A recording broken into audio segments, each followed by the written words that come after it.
es una de las primeras actividades que hacemos en este 2024 presencial aquí en el CEFMA.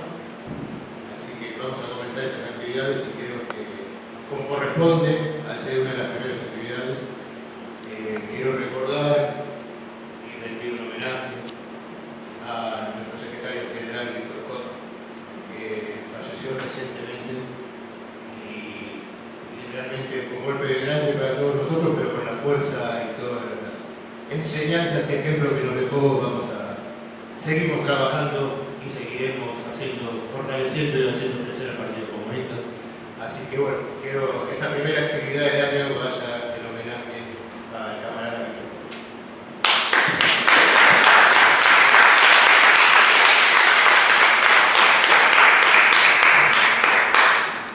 Bueno, hoy la verdad que para iniciar es un lujo, podemos decir, por el amigo que hoy nos acompaña. Vamos a presentar un libro que se llama Lenin enjaulado, la tenacidad de un revolucionario, que es de Eduardo Lorenzano, y le agradecemos que haya venido desde Montevideo hoy a pasar esta tarde que día con nosotros a presentar el libro. Eduardo, ingeniero agrónomo de profesión, militante del Partido Comunista del Uruguay, fue secretario general del Partido Comunista del Uruguay, de organización, es embajador en Cuba durante el último gobierno del Frente Amplio, y es un camarada nos une una amistad y muchas coincidencias en los temas de interés.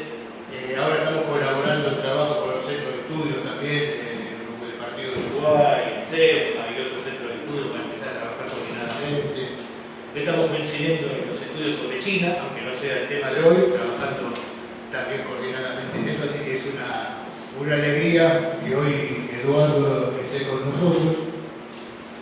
Y el libro que presentamos, como les decía, lo empezamos, surge de una charla con Eduardo a fines del año pasado, en donde hablábamos que este año, 2021 de enero del 2024, era el centenario del fallecimiento de Lenin. Entonces, decíamos que no era solo cuestión de hacer una actividad en enero o en febrero, sino que estaba bueno poder planificar varias actividades durante el año 2024 que tengan como eje el pensamiento de Lenin. Porque creemos que hoy es fundamental volver a las ideas marxistas, leninistas, de organización.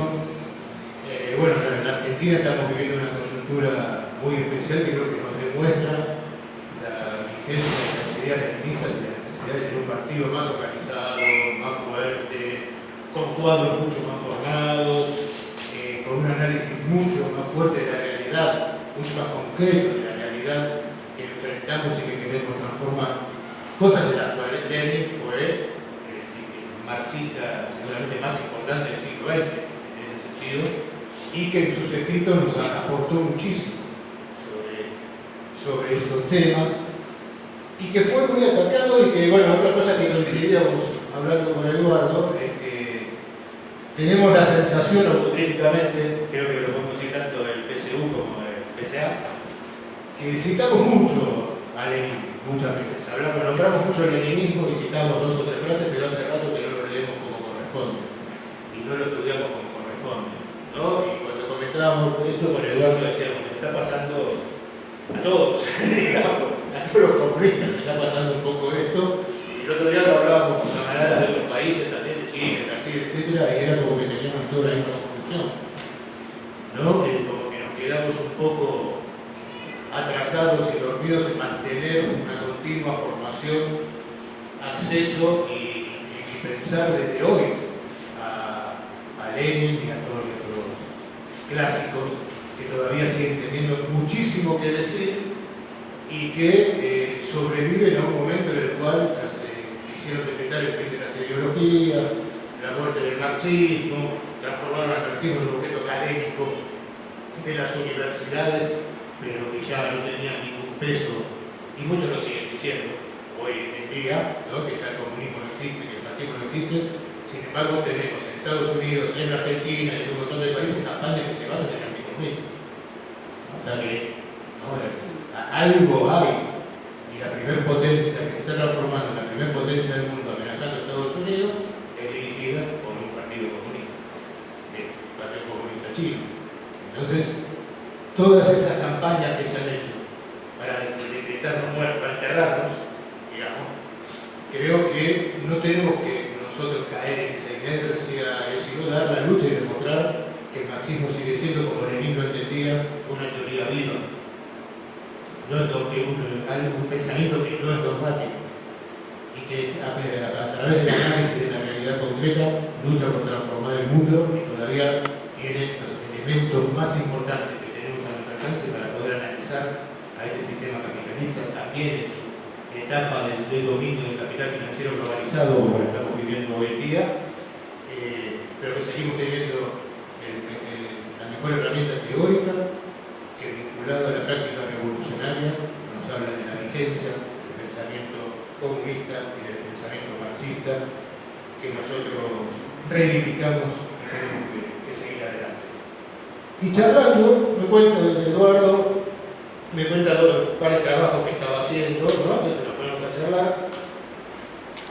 Estaba escribiendo un texto sobre los últimos días de Lenin, ¿no? Algo que a veces también, cuando hablamos de los últimos días de Lenin, se habla de 2 o 3 anécdotas, ¿no? De sus críticas a Stalin, de sus críticas a Trotsky, de la secretaria, bueno, que queda todo ahí, pero que fueron, en realidad, días muy difíciles, muy arduos, pero que demostraron la tenacidad, como dice el subtítulo de este libro, de los revolucionarios, que hasta último momento siguió recibiendo gente, organizando, escribiendo o dictando lo que podía y siguió trabajando por la revolución en esos últimos días, que son los que trata el libro que estamos presentando hoy de Eduardo Loriel Sandro, y del cual él se va a explayar a continuación, ¿no?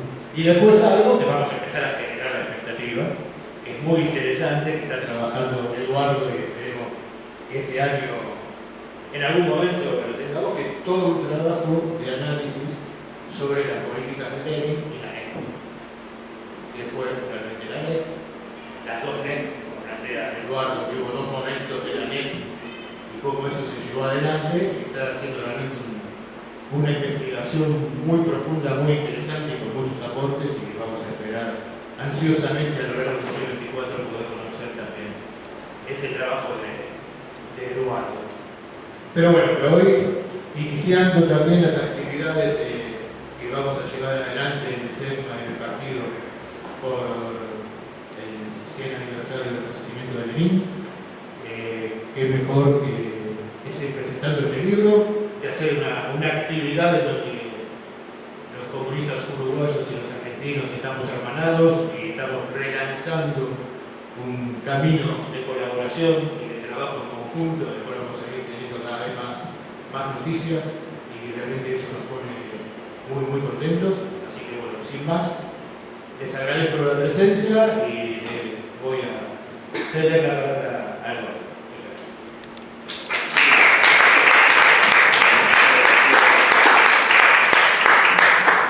Buenas tardes, queridas y queridos compañeros.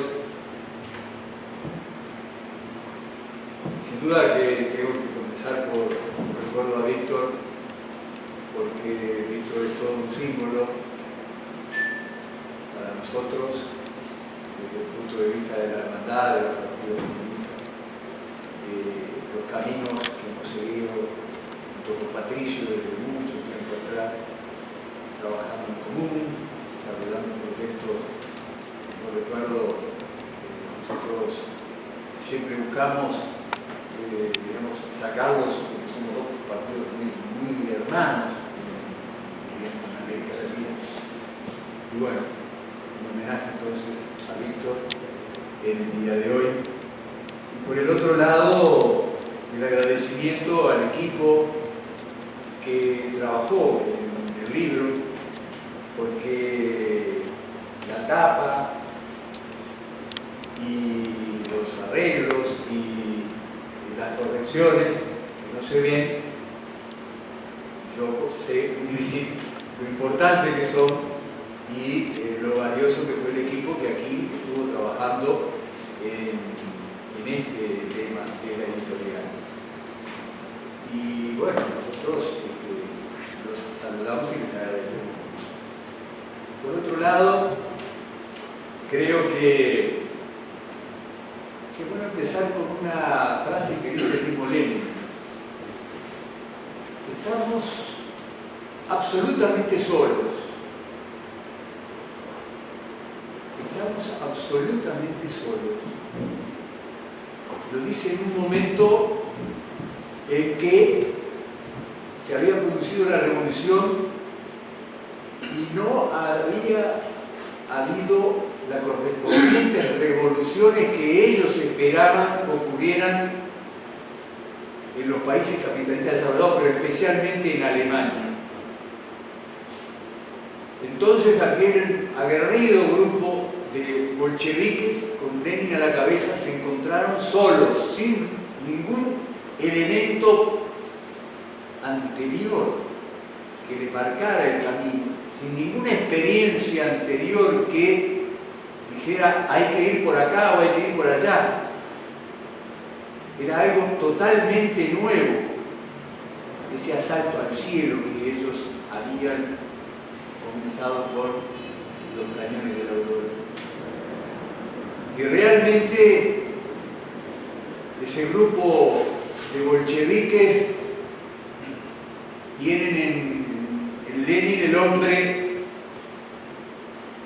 también en su compañera, Nadia, y en la hermana de Nadia, que son muy importantes en la vida de Lenin, como la madre también. A veces nos olvidamos de analizar los entornos o los contornos, como en el caso de Marx, la importancia que tiene su mujer y su familia, sus hijas, en el trabajo de Lenin o de Marx, o la ayuda del gran amigo de Engels, sin el cual no hubiera podido Marx realizar su obra. Pero Jenny, el padre, su esposa, fue fundamental.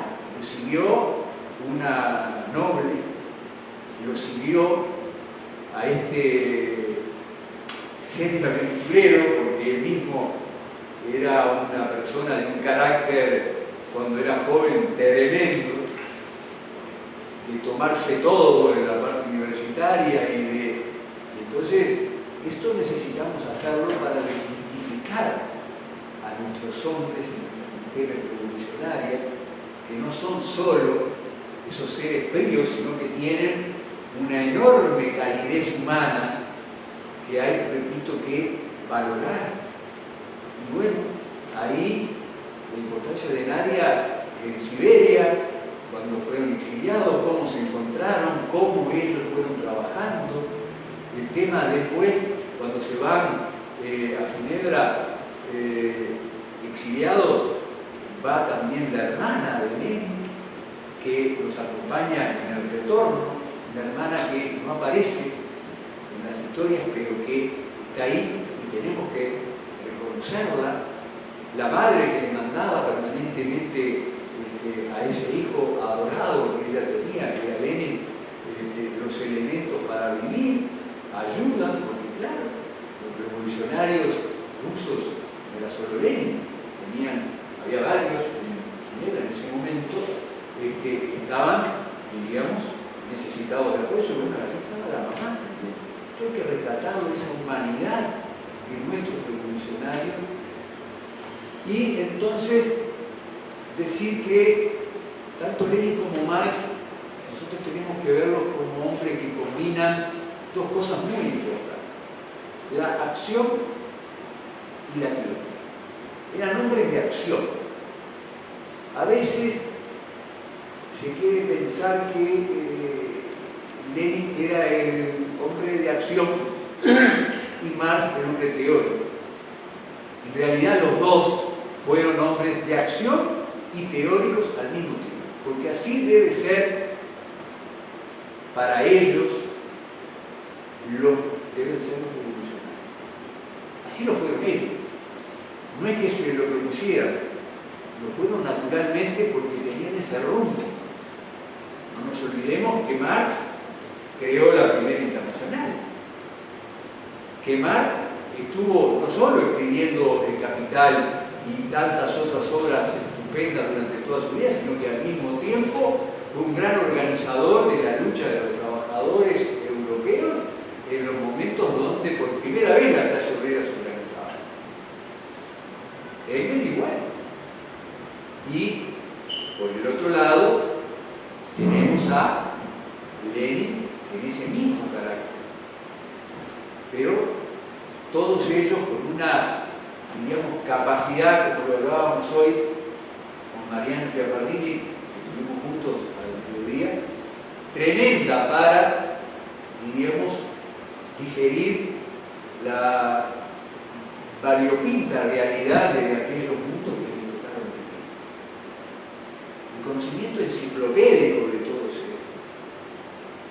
Esa capacidad que no vamos a poder, no sé si repetir, quizás en algún momento aparezca alguno o alguna que pueda repetir esas capacidades, pero estamos en presencia de grandes cerebros.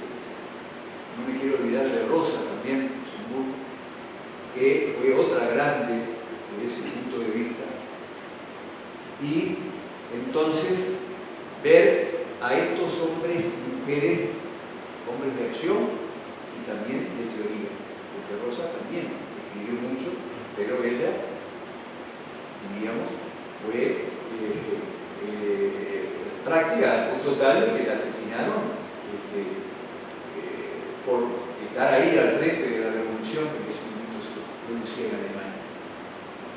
Entonces, el tema de Lenin es un tema central en estos días de su 100 aniversario de fallecer, de su fallecimiento, que lamentablemente no tiene la importancia que debería de tener en los distintos países, no solo de Latinoamérica, sino del resto del mundo, pero que nosotros, comunistas, sí lo rescatamos.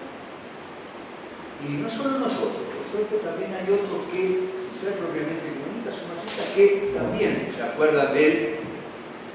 Y por eso el afán de separar este capítulo que va a ir seguramente en el otro trabajo más profundo, más largo, que vamos o que estamos preparando.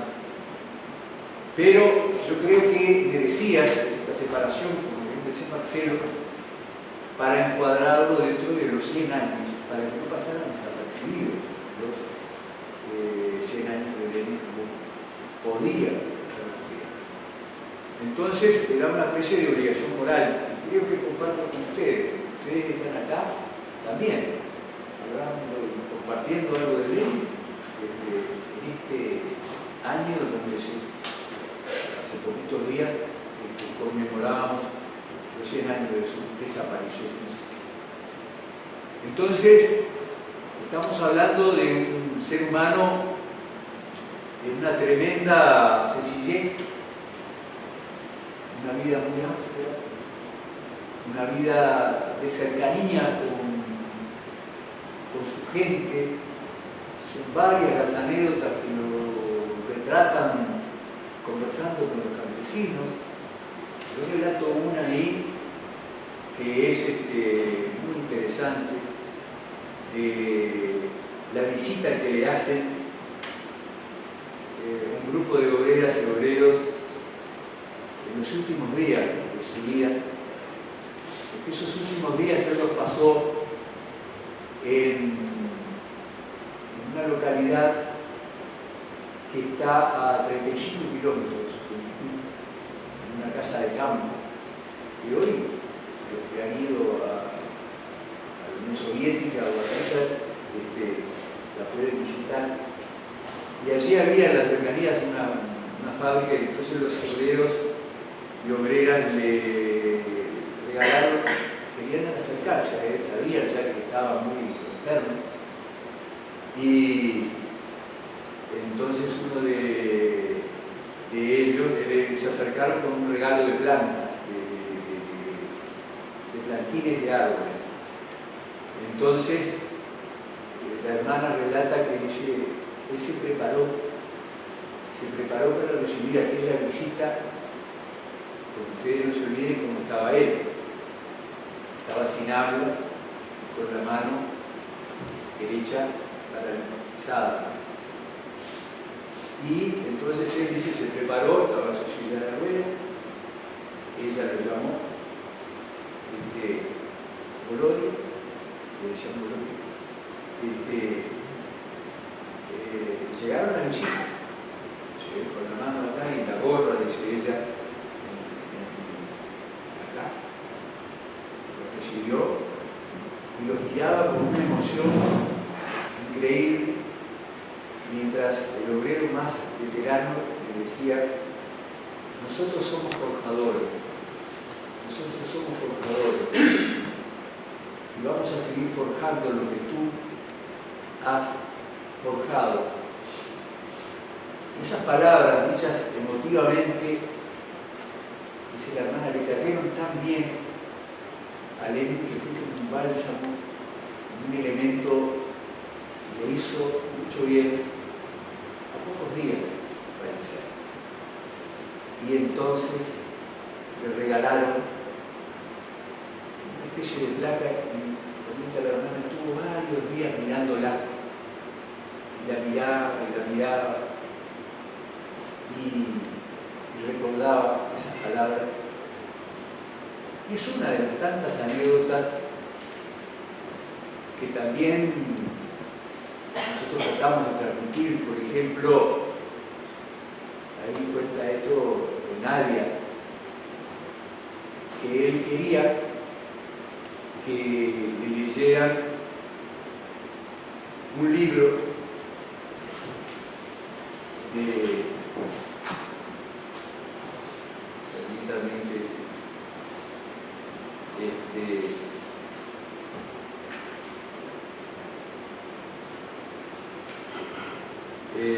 de una persona que estaba, un relato que se hace de una persona que estaba a punto de morir atrapado por la nieve. Y ese mismo libro, dice un cubano que estudió mucho a Lenin, que Eché también leyó en la zona donde cayó en Bolivia antes de morir. Qué casualidad que los dos hayan leído ese libro de Jack London, el hombre atrapado en los cielos, aprendiendo a morir como corresponde. Él estaba y se hacía leer ese libro, Aprender a morir. Y el relato era de un hombre que está atrapado por la nieve y va logrando, tratando de aprender a morir sabiendo que no tiene salida, que va a morir. Le pasó a Lenin, le pasó a Che. Pero a morir con qué? Con dignidad. Eso es lo que quería, morir con dignidad. Entonces son elementos intuitivos, como te decir así, que nos dan una imagen humana. Acá tratamos de hacer un seguimiento de las diversas fases que tuvo su salud en medio de la tremenda cantidad de sucesos y hechos que él tuvo que afrontar. Porque realmente, cuando hacemos la revisión, Abuelo de Pájaro, en el trabajo de todas las luchas que tuvo que dar contra los enemigos, pero también adentro del partido. Porque ustedes no se olviden que hubo polémicas con respecto a la paz de Benedicto, que hubo problemas cuando el tema de la NEP no fue tan sencillo implementarla. Después en el otro trabajo detallamos nosotros cómo fue la cantidad de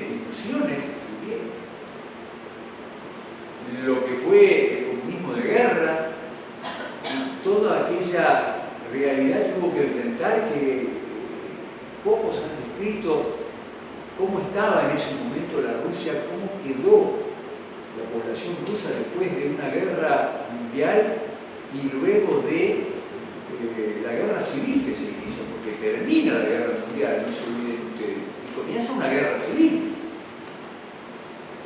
Comienza luego de la guerra civil la invasión de 14 potencias imperialistas.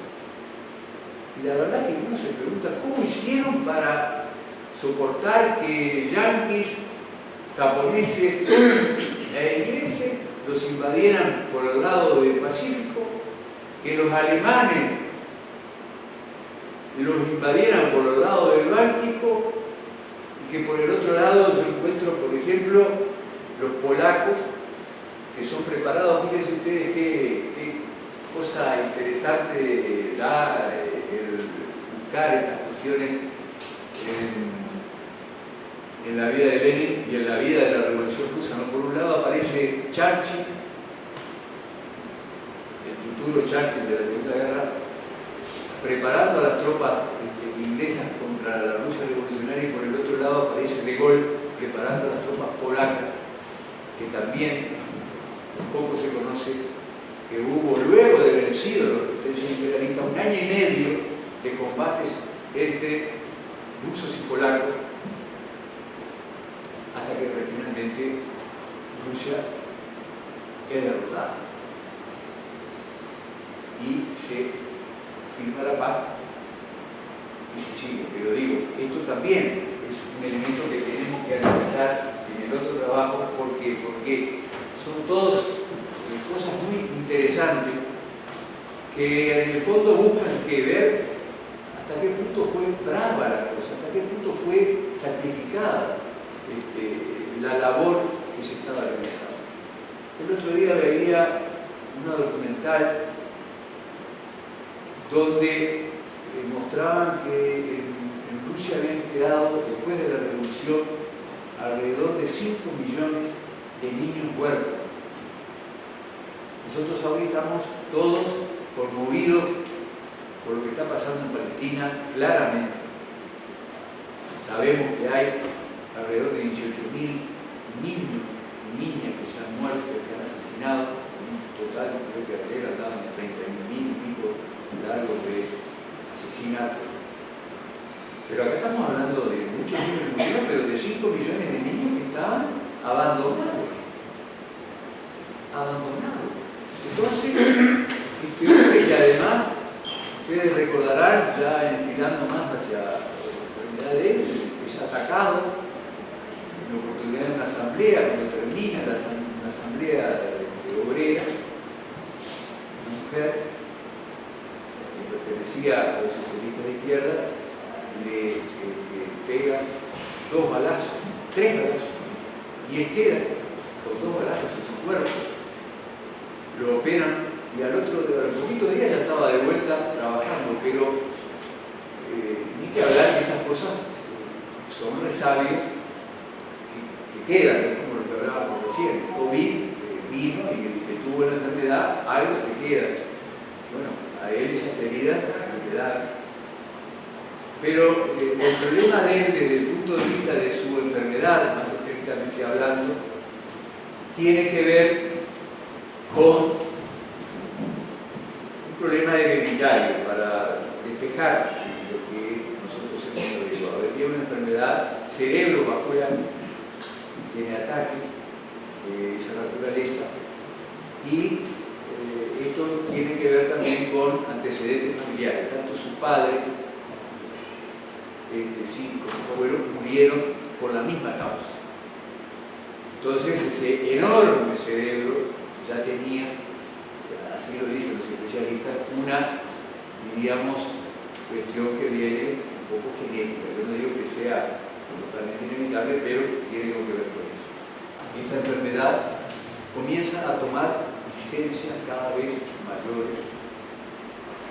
Y entonces también tenemos que identificar una creencia que puede andar por ahí de que Lenin gobernó durante muchísimo tiempo. Porque creo que en el común nos hemos acostumbrado que Lenin estuvo al frente del gobierno soviético añaden, no. En realidad, si sacamos la cuenta, tuvo 2 años y medio nada más de este gobierno soviético. Entonces, qué poco tiempo para poder, diríamos, concretar gran parte de sus ideas en aquel proceso, diríamos, tan rico. Y él inaugura la nueva política económica, que es fundamental para entender, perdonen que haga este salto, pero creo que vale la pena dejar las pistas de lo que nosotros pensamos, para entender luego lo que está pasando hoy. Porque la NEP, la nueva política económica, no es algo que haya servido pura y exclusivamente para la Rusia de aquellos días, y que lamentablemente nosotros, y cuando digo nosotros, digo casi todos los partidos de América Latina y del mundo, no logramos, diríamos, conocer, porque ha quedado como enterrada. Yo leía un manual de economía política editado en la URSS y me evocaba la referencia a la NEP. La verdad que buscando y buscando solamente encontré 2 páginas de un libro así y en letras, diríamos, chiquitas. O sea, claro, en el mismo texto, qué poca importancia, cuando eso fue lo central. Y yo decía y avanzaba en una hipótesis que manejamos con Marcelo y con Mariano, de que el tema de la NEP hoy está más vigente que nunca, porque ¿saben dónde está presente? Desde mi punto de vista, modesto, por supuesto, es lo que yo creo, en Chile. ¿En qué sentido? En 2 sentidos. En primer lugar, los antecedentes históricos.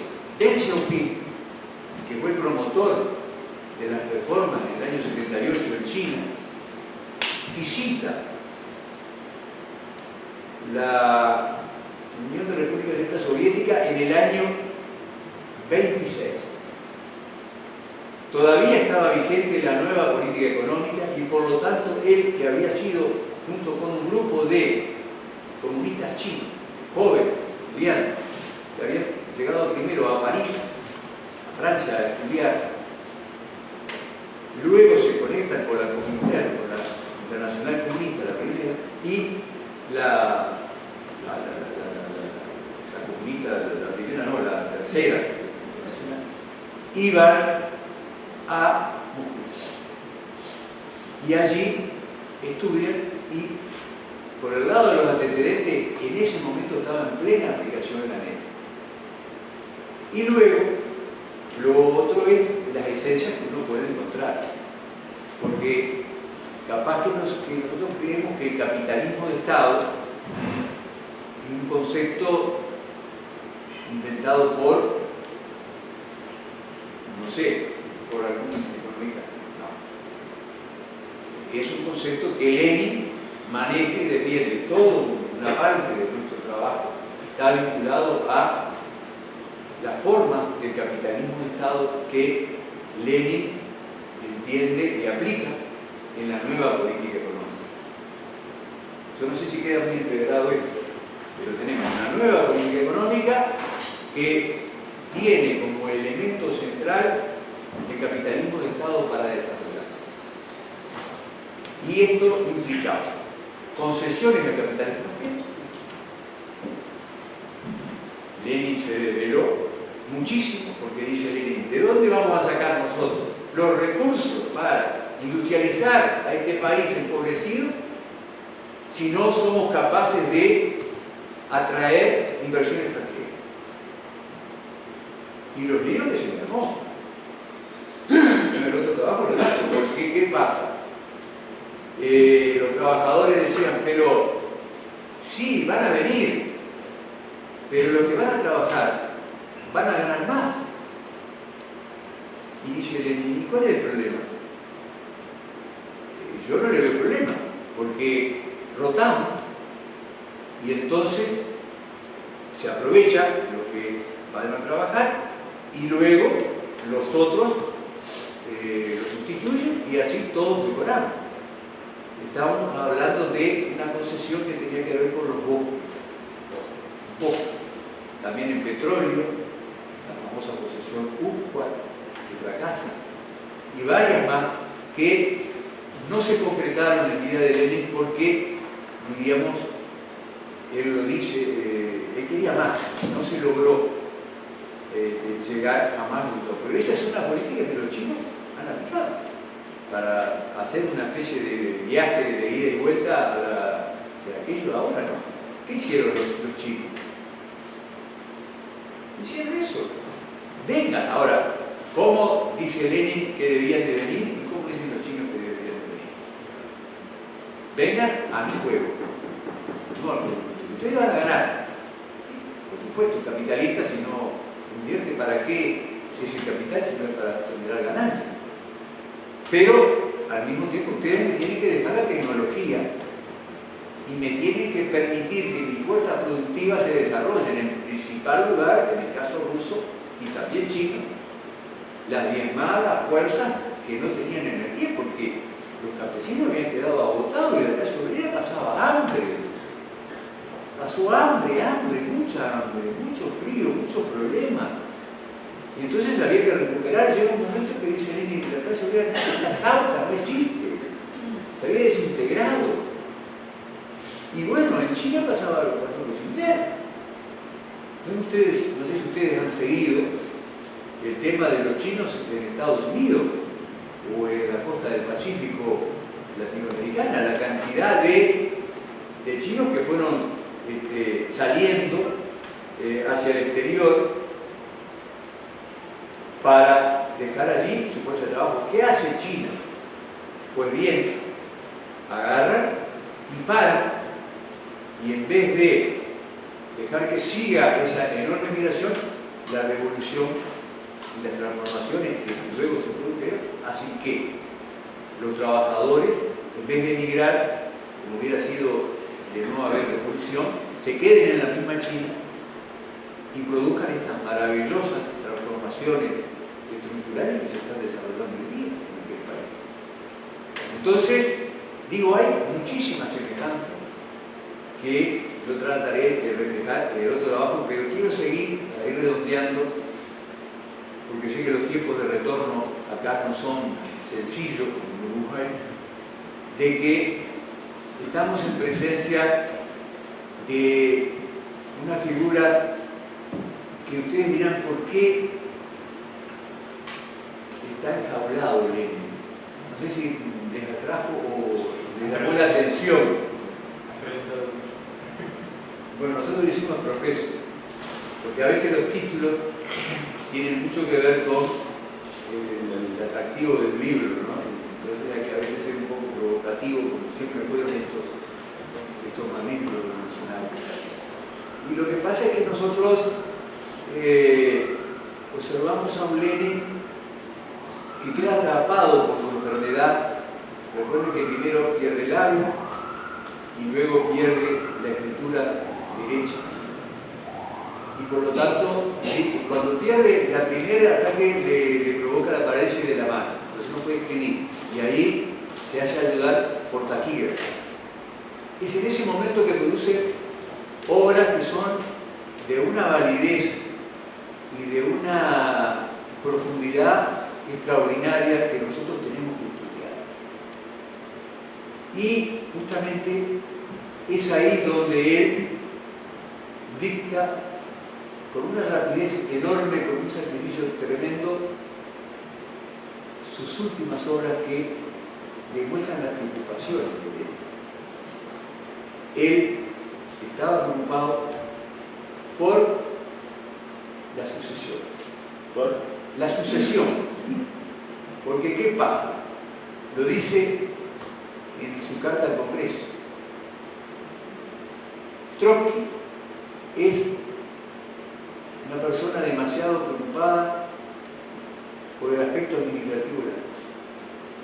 Stalin es muy grosero y no debería ser más secretario general, porque está bien que nos tratemos, no es así, pero medio a lo bruto, como nos tratamos entre los comunistas, que seamos medio bruscos, pero necesitamos a alguien que sea más amable, más receptivo, más cariñoso.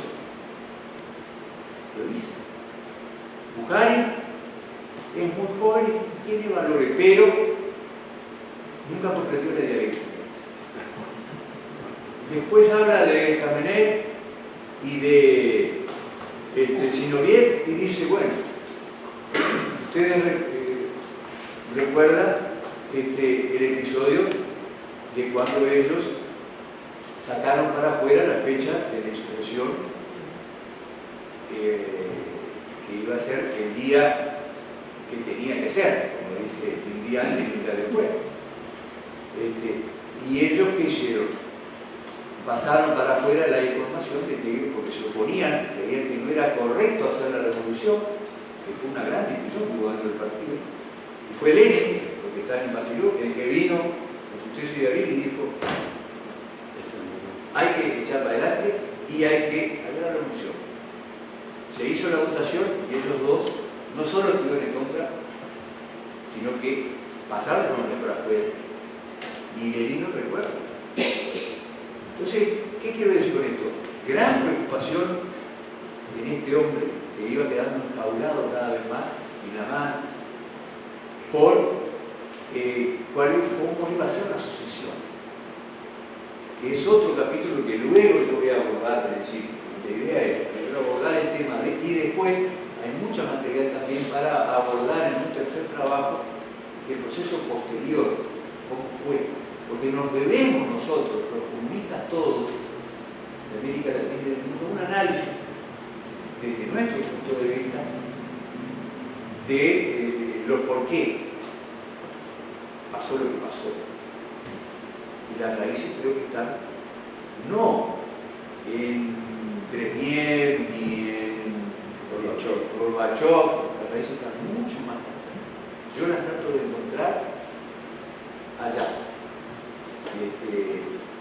Antes de que muera Lenin, porque Lenin, ustedes no se olviden, y ahí sí que queda enjaulado.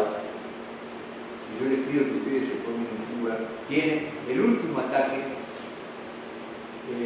tiene el ataque que lo deja sin escritura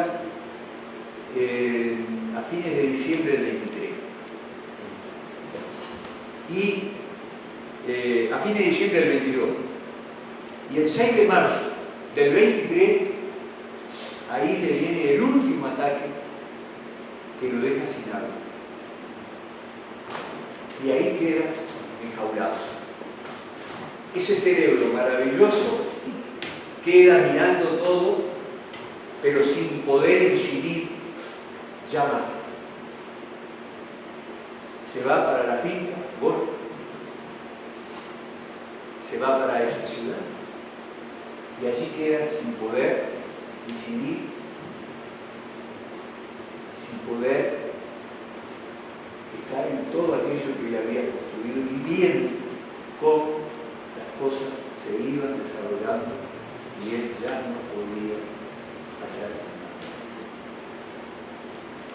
Y entonces yo creo que ahí hay una angustia que nosotros debemos de conocer o imaginar de este hombre maravilloso al cual yo pido para finalizar que seamos capaces de aplaudir a ese querido ser humano que quedó tan emocionado cuando aquellos trabajadores fueron a llevarle los plantines. Y bueno, pasó días y días mirando lo que le había llegado. Un aplauso para él.